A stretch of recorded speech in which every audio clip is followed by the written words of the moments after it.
et bienvenue pour ce nouveau tutoriel sur Cinema 4D. Alors aujourd'hui on va voir un élément dynamique. Un élément dynamique qui ne sert pas énormément mais qui peut être utile dans certains cas. Surtout quand on utilisera les connecteurs ou sur certains effets qu'on peut vouloir réaliser qui peuvent être intéressants. Dans ce cas-là cet élément est utile. Cet élément de dynamique c'est l'élément force. Alors les forces dans Cinema 4D, dans la dynamique, il y en a plein. Si vous allez dans Simuler, dans Particules ici, tout ça c'est des forces. Mais c'est pas celle-là qu'on va voir. La force que l'on va voir, c'est force qui est dans dynamique et qui est ici. Force, elle est rangée avec le moteur, les connecteurs, les ressorts.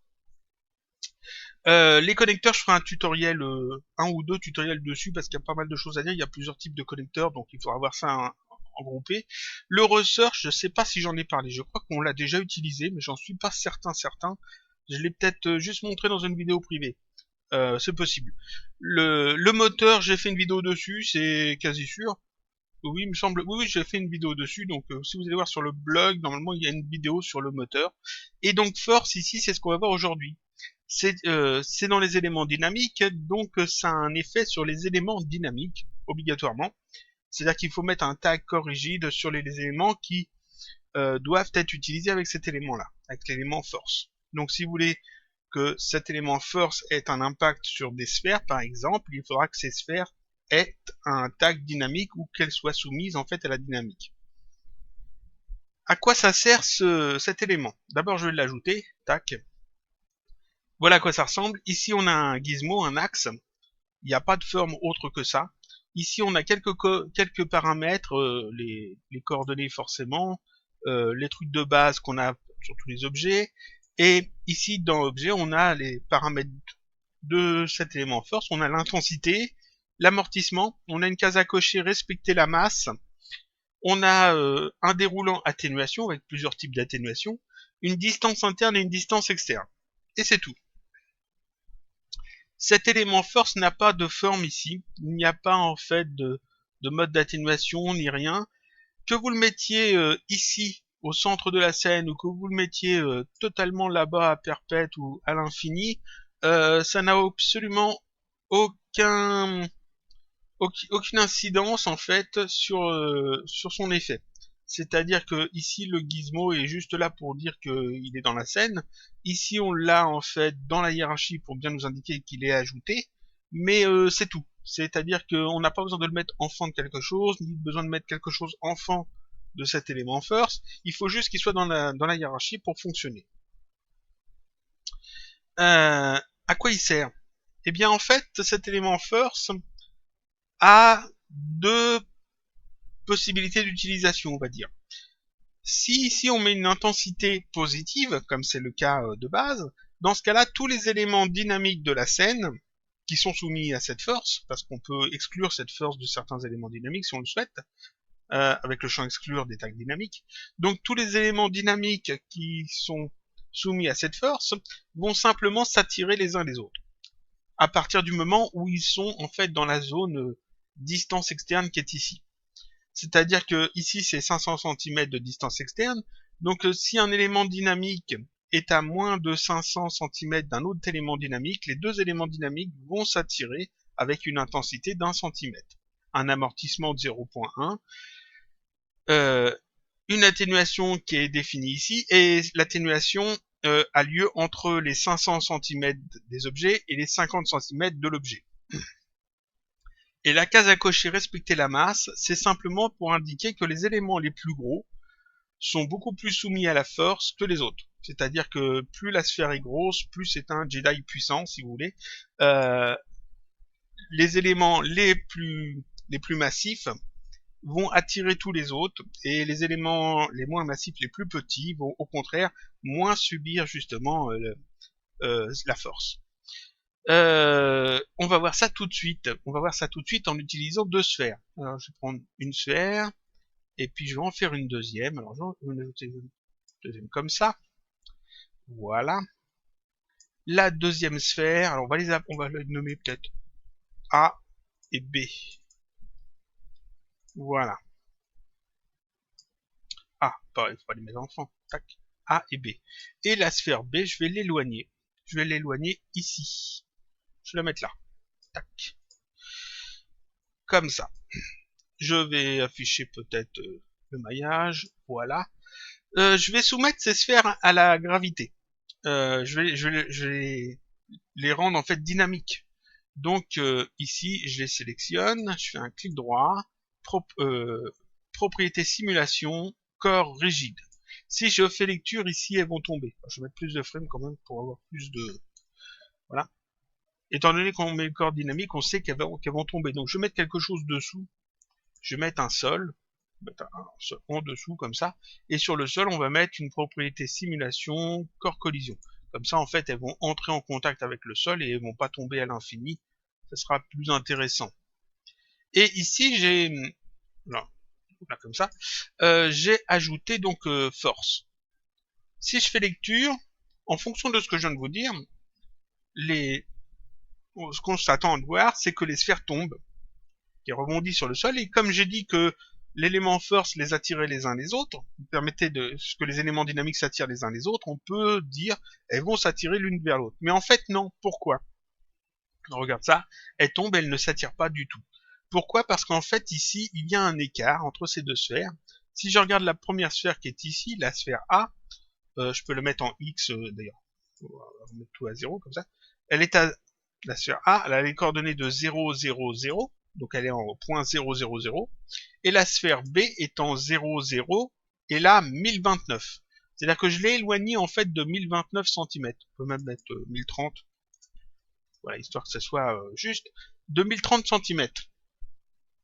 Donc ici il y a un écart de 1030 cm entre les deux sphères.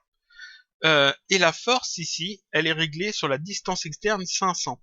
C'est-à-dire que, en fait, cette sphère-là attire tous les éléments vers elle à partir du moment où ils sont contenus dans cette distance de 500 cm.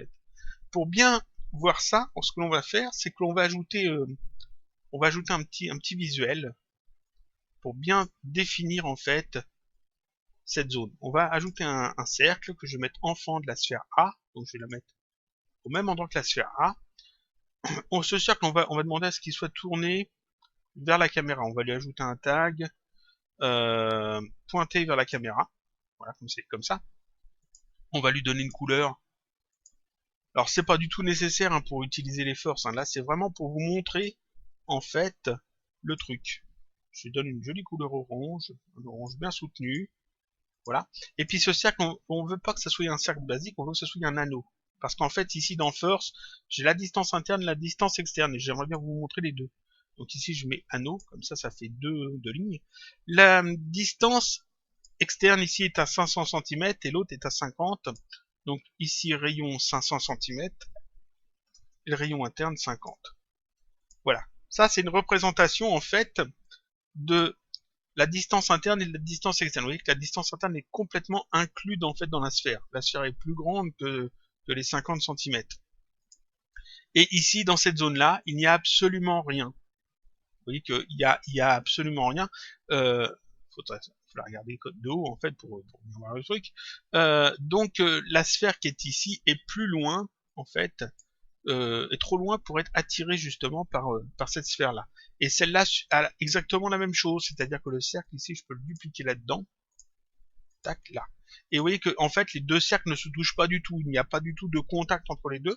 Donc en fait la distance dans laquelle la force de cette sphère-là attire les éléments et celle de celle-là attire les éléments, elles ne sont pas du tout en contact, donc les deux sphères ne vont pas s'attirer.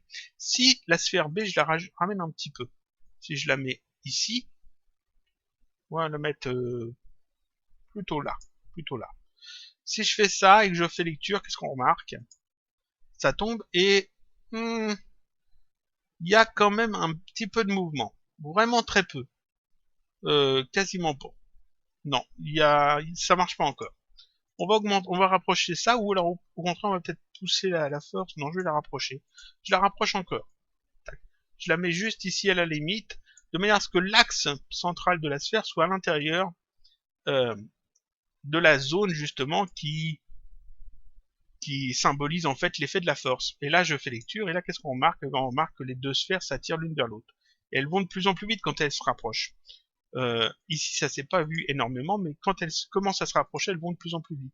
Parce que justement, là, tac, l'amortissement, ici, a un effet parce que c'est compris entre les 50 cm et les 500 cm. On va les éloigner de nouveau, ces deux sphères. Là, je vais la remettre plus loin. On va la mettre comme ça à 1300. Voilà. Mais ce que je vais faire, c'est que je vais ici augmenter ça aussi. On va mettre ça à 1500. Et puis la distance interne, on va mettre ça à 200. Voilà. Alors je vais aussi modifier les cercles pour que la représentation soit bonne. J'ai dit 1500 et 200, c'est ça? Je vérifie. Oui, c'est ça. Donc là, en fait, elles sont bien en fait dans les zones d'attraction de chaque sphère. Et puis si je fais lecture, en fait, on voit qu'elles se rapprochent de plus en plus vite jusqu'à se percuter totalement. Voilà. On voit, hop, ça va, et ça va aller un peu plus vite, un peu plus vite, un peu plus vite, bang. Donc là, en fait, cet élément force sert à faire ça. C'est-à-dire que quand il y a des éléments dynamiques dans la scène, et que les éléments sont dans cette zone en fait de distance externe interne, ils vont simplement s'attirer les uns les autres. Si ici je mets une valeur négative, à la place de 1, je mets moins 1.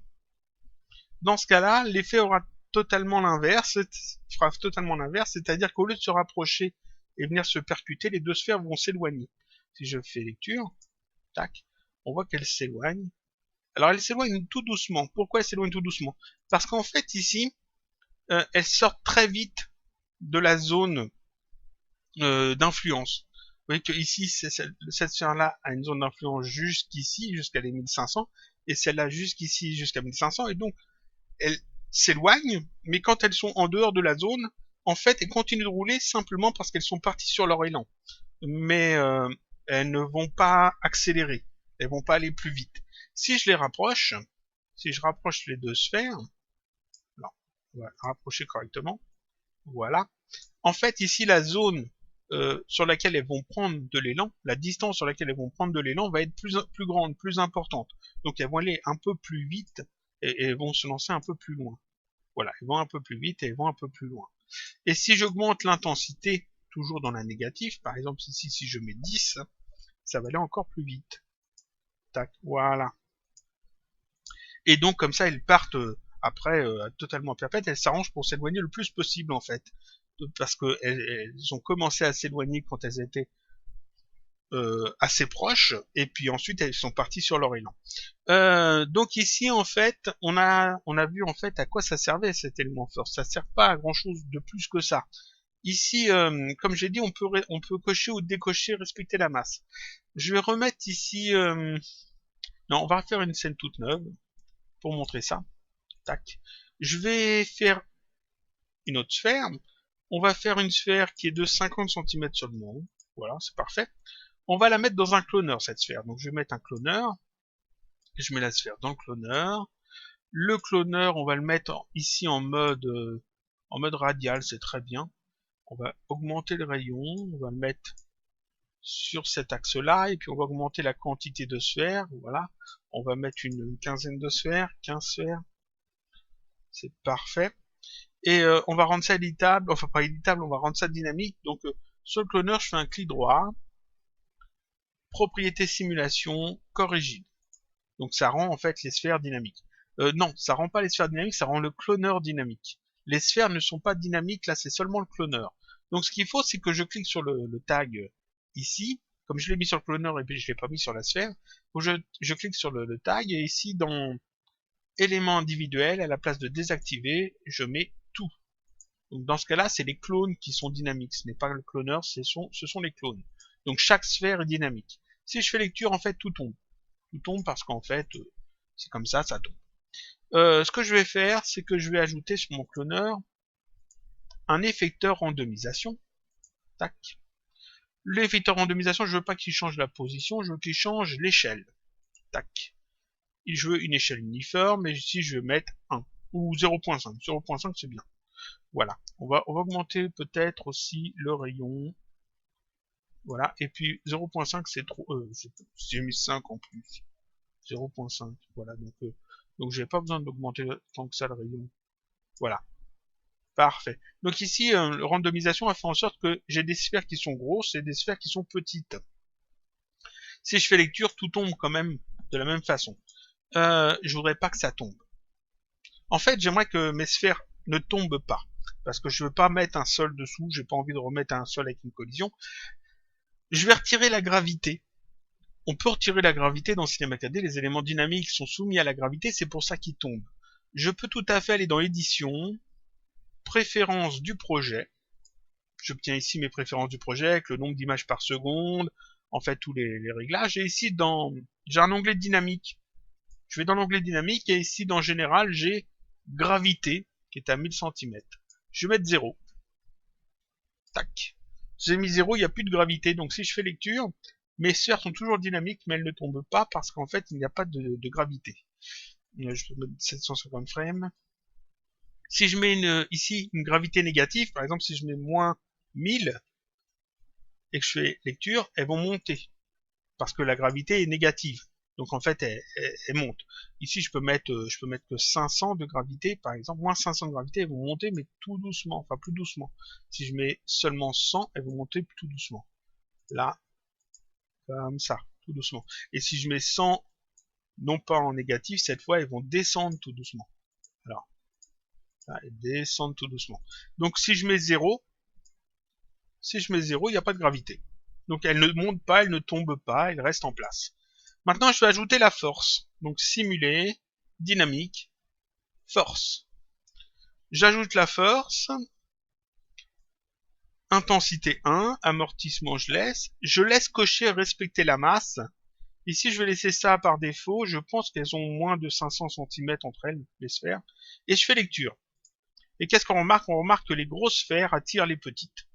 Les grosses sphères ont beaucoup moins bougé que les petites qui sont vraiment attirées. Comme j'ai dit, les grosses sphères, c'est vraiment eux qui subissent le plus la force, c'est les gros maîtres Jedi de notre scène. Donc, les petites sphères sont attirées par les grosses. Si je fais ici une valeur de moins 1, les grosses sphères vont, au contraire, pousser beaucoup plus vite les autres sphères de la scène. Voilà. Les grosses sphères s'éloignent, mais les petites s'éloignent beaucoup plus vite parce que elles subissent beaucoup plus l'effet qui repousse des grosses sphères. Et plus les sphères sont grosses, plus l'effet est important, plus c'est visible, plus les grosses sphères vont attirer ou au contraire repousser les petites. Je vais remettre 1 ici. Et je vais décocher respecter la masse cette fois. Si je fais lecture, comme j'ai décoché respecter la masse, les grosses sphères et les petites sphères vont en fait avoir le même impact les unes sur les autres. Donc ici, toutes les sphères se rapprochent, voilà. Mais c'est pas les grosses sphères qui attirent les petites, c'est vraiment tout. C'est-à-dire qu'on voit ici que les grosses sphères sont attirées par les petites aussi. Alors que si je coche ça, elles sont pas attirées par les petites, elles sont attirées que par les grosses. Voilà. Et on va essayer d'accentuer encore l'effet des grosses sphères. Ou même, comment je pourrais faire? Je pourrais... Non, on va essayer d'accentuer comme ça. Voilà, un truc comme ça. On va changer peut-être la randomisation. Pour avoir quelque chose qui soit plus significatif, ça serait bien.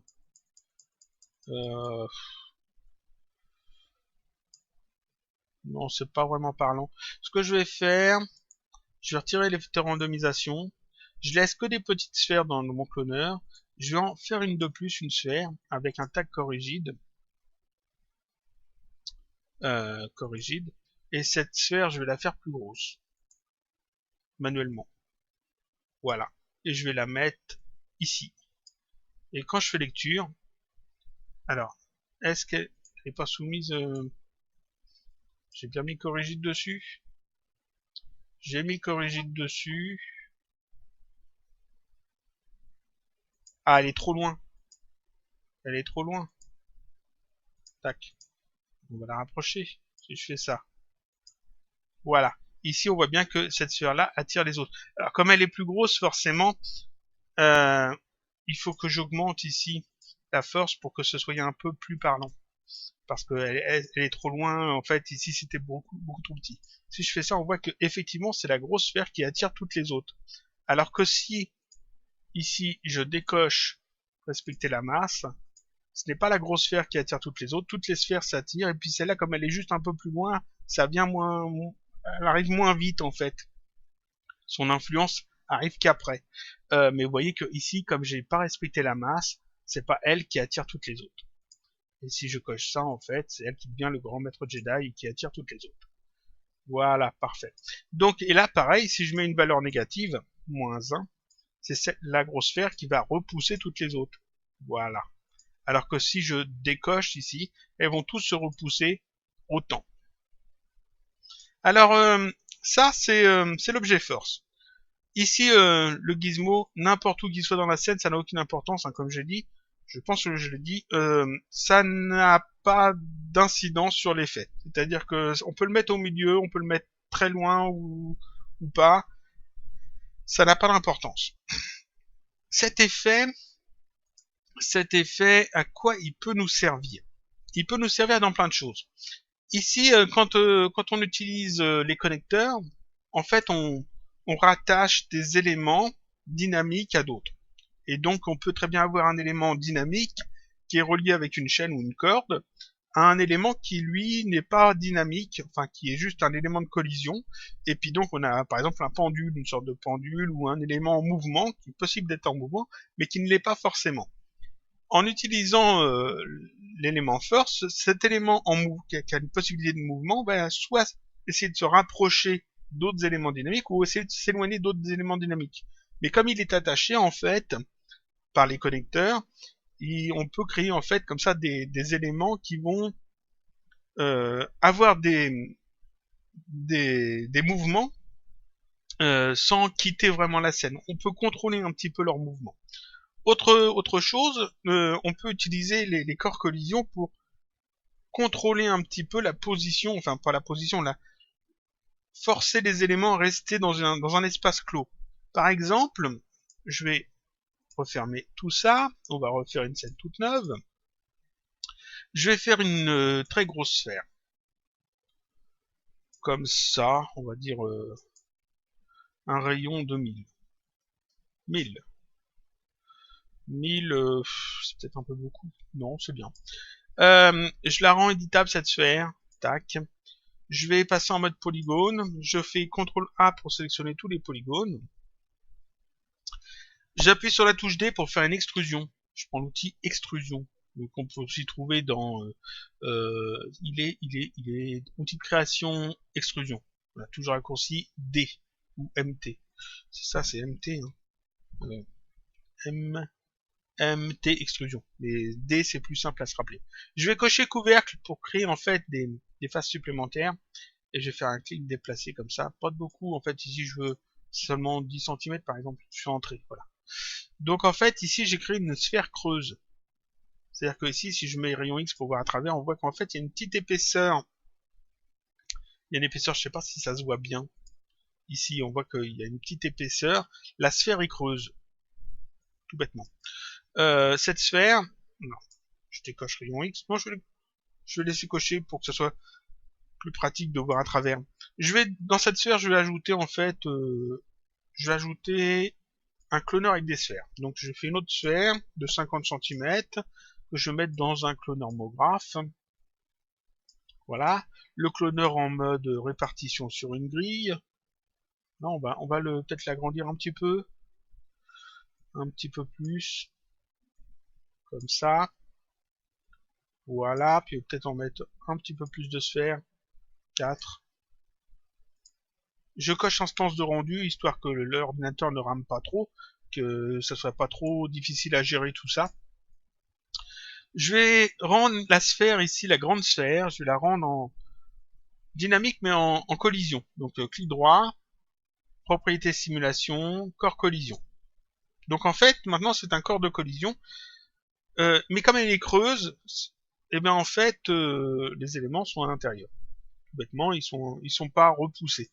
Il faut quand même que j'indique qu'elle est creuse, enfin que ça prenne en compte le fait qu'elle soit creuse. Donc ce corps collision, je le sélectionne, et ici dans forme, dans collision, ici forme, au lieu d'automatique, je vais mettre maillage statique. Voilà, comme ça, CinemaCAD sait qu'elle est creuse. Et il va prendre en compte le fait qu'elle soit creuse. Sur mon cloneur, je vais ajouter un tag aussi propriété simulation, corps rigide. Là encore, élément dans collision, élément individuel, à la place de désactiver, je mets tout. Comme ça, les sphères sont dynamiques. Si je fais lecture, ici on voit que les sphères tombent à l'intérieur de ma grande sphère. On va mettre plus de frames. Voilà. Parfait. Tac, comme ça. Tac. Parfait. Maintenant, ce que je veux, c'est ajouter la force. Donc, je vais ajouter la force. Donc, simuler, dynamique, force. Et je vais mettre une intensité de, on va dire 5, et puis une distance externe de 1000. Pour être sûr que ça a un effet. Et je fais lecture, et là, qu'est-ce qu'on voit? Toutes les sphères, en fait, se regroupent en fait en un seul bloc parce qu'elles sont toutes attirées les unes sur les autres. Vu que c'est l'utilité en fait de cette force. Maintenant, ici, je mets moins 5. Moins 5. Voilà. Donc là, ils vont se repousser. Tac. Et là, qu'est-ce qu'on remarque? On remarque que en fait, les sphères essayent de conserver toute une distance de, essayent de 1000 cm, même s'ils n'y arrivent pas forcément, les unes des autres. Donc en fait, ici, on peut voir qu'il y en a qui sont en fait un peu en lévitation. Il y a la gravité dans la scène, mais ici, il y a des sphères qui sont en lévitation. Cette sphère-là, par exemple, est repoussée par celles qui sont en bas, repoussée par celles qui sont en haut. Donc en fait, elle se retrouve coincée ici au milieu et puis elle tourne parce qu'en fait, elle est repoussée constamment par toutes les autres sphères. Là, l'animation s'est remise à 0. Et donc celles qui sont en bas essayent de se repousser aussi, plus ou moins. Celles qui sont en haut aussi, et donc comme ça, on a en fait même cette sphère-là qui essaye de rester au-dessus des autres. On voit qu'en fait toutes les sphères bougent, elles se repoussent les unes des autres, et puis ça peut être intéressant. Je peux cacher la grande sphère, ici à la place de mettre rayon X, je la cache à la place. Tac, on la cache complètement, elle ne sera pas rendue.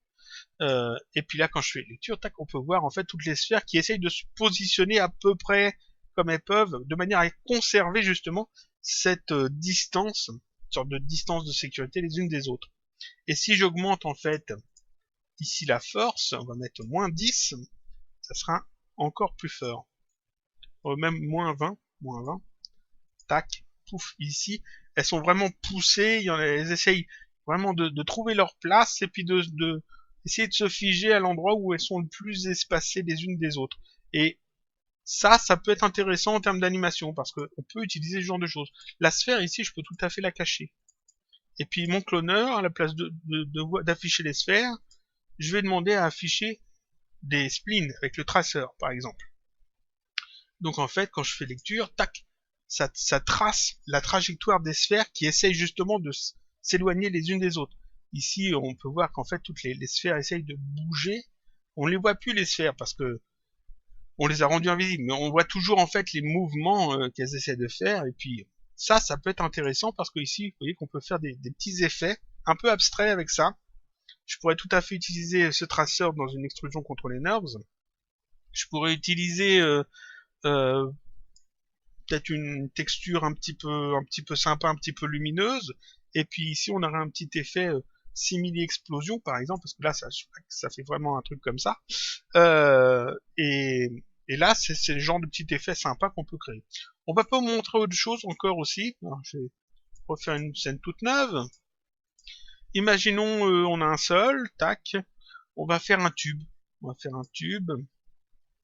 Alors, le tube, on va le faire rayon interne, on va dire 80, rayon externe, on va dire 90, un truc tout fin. On va faire ça très haut, enfin très grand. Voilà, on va le mettre au niveau du sol. Parfait, donc là j'ai un tube. On va mettre nos deux sphères dedans. À chaque fois j'utilise des sphères là, mais forcément on peut utiliser autre chose que des sphères. Vous pouvez tout à fait utiliser des cubes ou n'importe quoi. Je regarde, hop, si ça rentre dedans, ça rentre parfaitement dedans. Donc j'ai une sphère qui rentre dans le tube. Le tube on va le rendre transparent. Rayon X. Merci, voilà. Et donc notre sphère, on va la mettre dans le tube à peu près ici. Voilà. Le tube, on peut même le faire un peu plus grand encore. Voilà. Et puis la sphère, on va en faire un double. J'appuie sur CTRL, je reste appuyé, je clique, je déplace. Tac, on a une deuxième sphère. On a une sphère A et une sphère B. B. Voilà. A et B. Et puis on a un tube. Le tube, on va le rendre en corps collision, donc clic droit, propriété simulation, corps collision. Ici, forme maillage statique, afin de dire qu'il est bien creux. Hein. Le sol, on va mettre aussi hop, un corps collision dessus. Et les deux sphères, clic droit, corps rigide. Voilà, donc les sphères, elles sont des éléments qui sont soumis à la gravité. Quand je fais lecture, en fait, les deux sphères tombent. Là, on va remettre encore plus de frames. Le tube, ce que je pourrais faire, c'est pour que ça soit plus visible. Je vais faire ça et je vais mettre en fait sur le tube, je vais mettre une texture transparente. Voilà, ça sera très bien. On va créer une texture, on va rendre transparente. Alors on va cocher la transparence, et puis un petit peu, mais on va laisser quand même un petit peu visible, comme ça, histoire de voir à travers.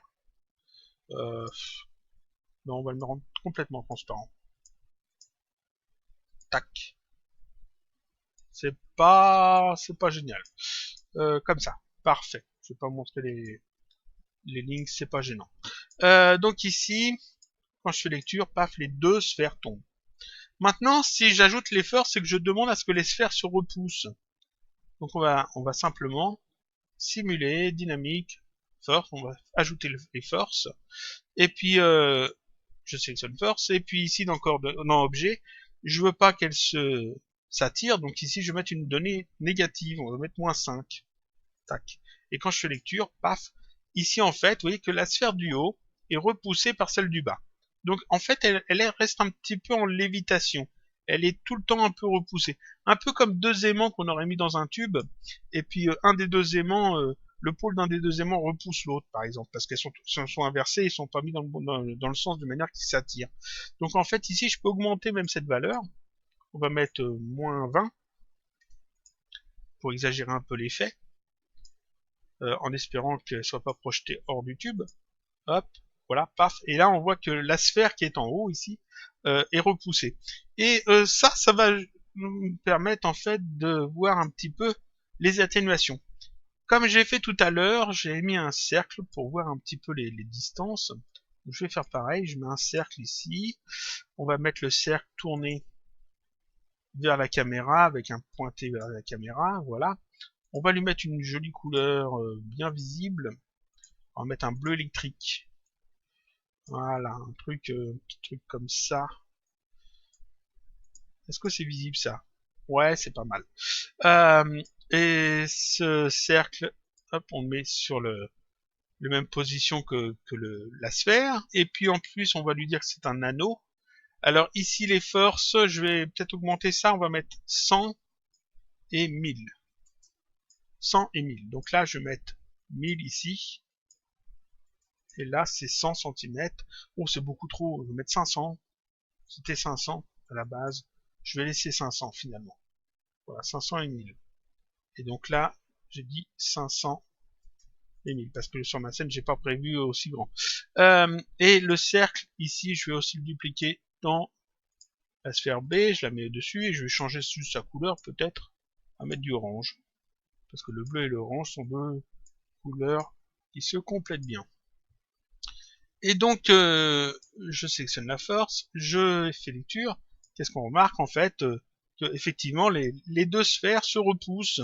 Et vous voyez qu'en fait, cette sphère-là essaye de remonter à chaque fois au niveau ici de la distance externe. Et ça, elle essaie de remonter, mais bon, son poids fait qu'elle redescend à chaque fois. Si je respecte pas la masse, normalement, non, ça joue rien. Je pense pas. On va vérifier, mais je crois pas que ça joue. Tac. Non, elle remonte peut-être un peu plus, mais je crois pas. Non, parce qu'elle redescend au fur et à mesure. Donc là, ça joue pas. Et étant donné que les deux sphères sont exactement de la même dimension, non, c'est exactement pareil. Donc, en fait, ici, elles essayent... Chaque sphère, en fait, se repousse, et donc celle qui est la plus libre, qui peut remonter, parce que l'autre, elle peut pas remonter, elle est repoussée par la sphère, puis en bas, il y a le truc de collision. Celle qui remonte essaye de remonter le plus possible, mais bon, à un moment donné, elle stagne. Et ici, je suis en mode d'atténuation carré inverse. Donc, vous voyez que elle monte, elle redescend, elle essaie de se calmer un peu. Si je change ça, par exemple, on va prendre linéaire. Linéaire, en fait, c'est une droite. Donc, il n'y a pas d'atténuation. Là, on voit ce que ça donne. Tac. Vous voyez que ici, elle remonte pas autant et elle n'est pas atténuée. Tac. Je vais changer ça, on va mettre inverse. On va voir ce que ça donne avec inverse. Tac. Ici, on voit que elle remonte. Ouais, c'est un petit peu pareil que la première fois. Elle remonte, elle ondule en fait, mais elle garde quand même une bonne vitesse. Elle va essayer de se stabiliser. On va essayer autre chose. Ici, j'ai carré inverse, c'est le truc de base. Inverse cubique, on va y voir ce que ça donne. Inverse cubique, voilà. Ici, elle remonte aussi, pareil, elle fait un petit mouvement. Alors, en fait, il y a certaines atténuations pour lesquelles euh, plus elle se rapproche en fait de la distance interne, plus elle va aller vite. Et plus elle remonte, moins elle va vite. Ou des fois c'est l'inverse. Donc ici on voit que elle essaie de se stabiliser au centre. Et ici on a pas. En fait ça c'est juste passer d'un état à l'autre. Donc il n'y a pas vraiment d'atténuation. Ouais, ici tac, elle descend et elle a dépassé en fait la distance interne, donc elle se stoppe. Là. On va revoir ça.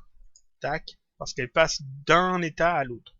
Et donc il n'y a pas cet effet d'atténuation qu'on retrouve en fait avec ici le carré inverse, qui fait que justement plus elle se rapproche, plus sa force en fait augmente, donc elle repart plus loin vers le haut ou pas. Donc ça c'est les petites différences d'atténuation.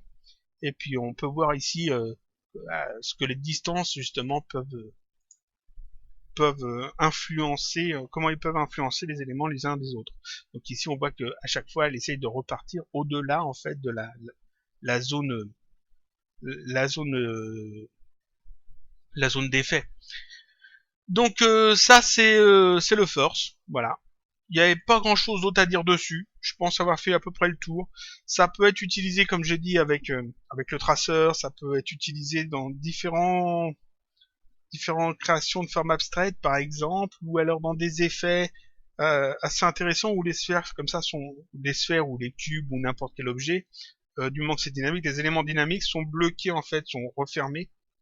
On pourrait, ici, si j'ai mis un tube tout droit, on pourrait imaginer un tube qui fasse le tracé d'une spline, et puis chaque sphère qui tombe avec son élan pousse les autres, par exemple. Ça pourrait être intéressant. Et puis que les sphères repartent dans l'autre sens, par exemple, ce genre de choses. On pourrait imaginer... qu'est-ce qu'on pourrait imaginer? On pourrait imaginer des systèmes de pendules, par exemple, en utilisant des connecteurs. Mais comme on n'a pas vu des connecteurs, je préfère pas trop vous expliquer ça tout de suite. Mais par exemple, on peut tout à fait imaginer deux sphères qui sont attachées avec des cordes ou avec des chaînes, et puis comme l'élément force les repousse, par exemple, quand les sphères sont assez proches, elles se repoussent l'une de l'autre, tout en restant attachées en fait avec les chaînes ou avec les cordes. Donc ça fait un effet de pendule, et puis comme elles retombent avec la gravité, elles peuvent se repousser de nouveau, etc. Ça, c'est le genre de choses qui peut être fait. Voilà. Donc ça, c'était l'élément force. C'est pas quelque chose que vous utiliserez énormément, surtout que en fait ici dans simuler particules, ici vous avez plein de forces qui sont intéressantes, et vous avez ici par exemple le gravité qui ajoute de la gravité, mais vous avez aussi l'attraction qui fait un peu la même chose, mais d'une manière plus localisée. C'est-à-dire qu'au lieu que chaque élément s'attire les uns les autres, l'attraction va attirer les éléments vers lui. Donc si vous mettez l'attraction enfant d'une sphère, c'est cette sphère-là qui va attirer toutes les autres. Les autres ne vont pas s'attirer entre elles, elles vont toutes être attirées par l'attraction. Ici, avec le force, c'est tous les éléments dynamiques qui sont s'attirer entre eux. Ou se repousser suivant les réglages. Donc voilà, ça vous pouvez l'utiliser pour essayer de faire des effets assez sympas en motion design par exemple. Il y a sûrement des trucs que vous pouvez trouver que j'ai pas pensé. Il y a des petits effets sympas qu'on peut faire. Après, ça demande plus ou moins de travail. C'est surtout quelque chose qui vous servira le jour où vous en aurez besoin, c'est-à-dire que vous n'allez pas l'utiliser tel quel, mais un jour peut-être vous allez vous dire j'ai besoin de faire ça, je sais pas comment faire, puis tout à coup, paf, je me rappelle, il y avait ce machin-là, et puis justement ça corrige votre problème, ça va permettre de faire ce que vous n'y arrivez pas à faire. Donc c'est vraiment un truc qu'il faut connaître, mais que vous n'allez pas forcément utiliser maintenant. Mais le jour où vous en aurez besoin, vous saurez que c'est là. Voilà, donc ça c'était le tutoriel de la semaine, j'ai rien d'autre à dire. il était quand même assez long. Je vous dis à la semaine prochaine pour un autre tutoriel, toujours sur Cinéma 4D.